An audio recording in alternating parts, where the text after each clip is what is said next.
This video is for those who love humanity and not for those who hate humanity, of course, which there are many out there.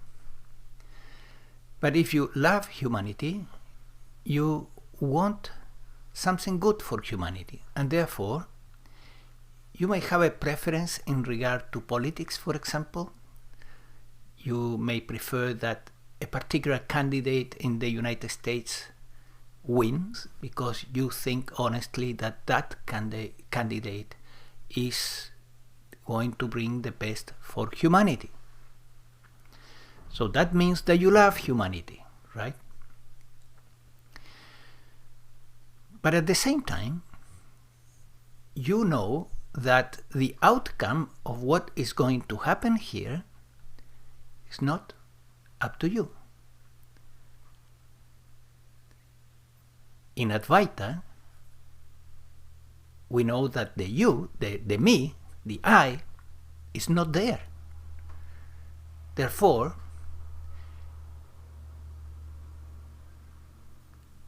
inside every so-called human being, inside every mind, body, organism, throughout the whole humanity, the life that is inhabiting the mind, body, organism is undifferentiated consciousness, pure consciousness.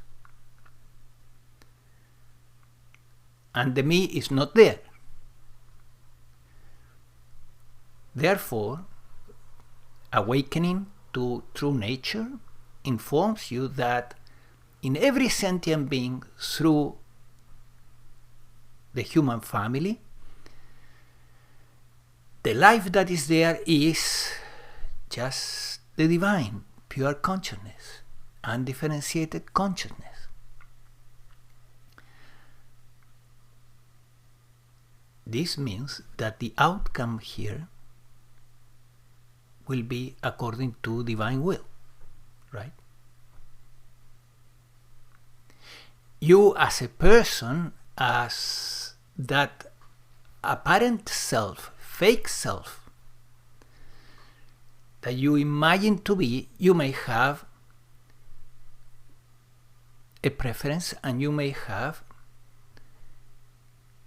a feeling, a good feeling about humanity. The mind-body organism is organized in a way that there is love for humanity instead of hate. And then you want the best outcome.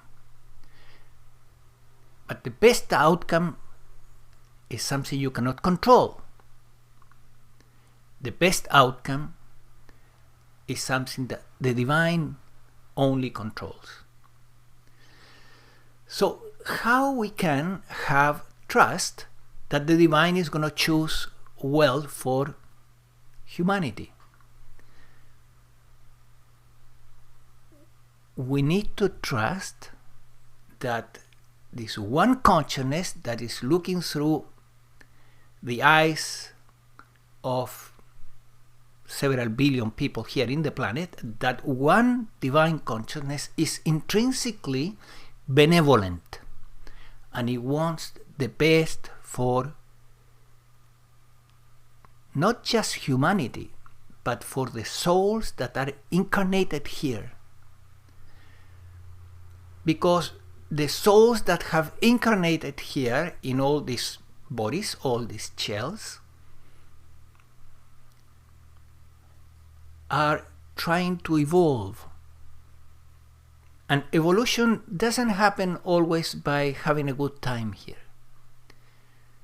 So, although the ego, the false self, would like to see an outcome that will be pleasurable, pleasant, and good from the personal perspective, consciousness has a different agenda.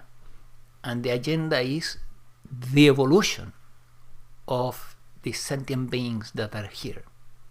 Not just the physical body, but the astral bodies that are inside. And it's from that perspective that consciousness is benevolent. Consciousness wants the best outcome for all the souls that are incarnated here so that they can evolve. which of course also brings the greatest evolution for humanity as a whole, spiritual evolution, right? So if you keep this in mind, you will be able to accept the outcome, because you know that the divine is the only doer, that one consciousness is the only doer, and it is benevolent, and it's going to make the decision, maybe aligned with what your ego wants, or may not. But it's definitely aligned with the highest good of all the souls that are incarnated here, meaning it's aligned with the evolution, the optimal situation that will help humanity to evolve. So keeping this in mind, you can surrender the outcome, because this is a very old issue, is that we have only control over our doing, not over the outcome. Even Krishna says to Arjuna in the Bhagavad Gita, Arjuna, you have the right to action, but not the right to the fruits of action.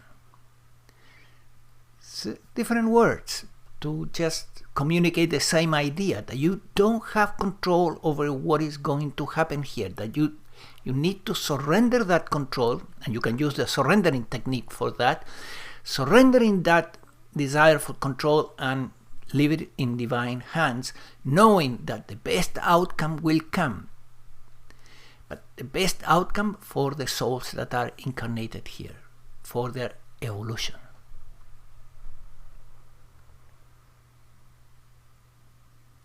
I hope this is not too difficult.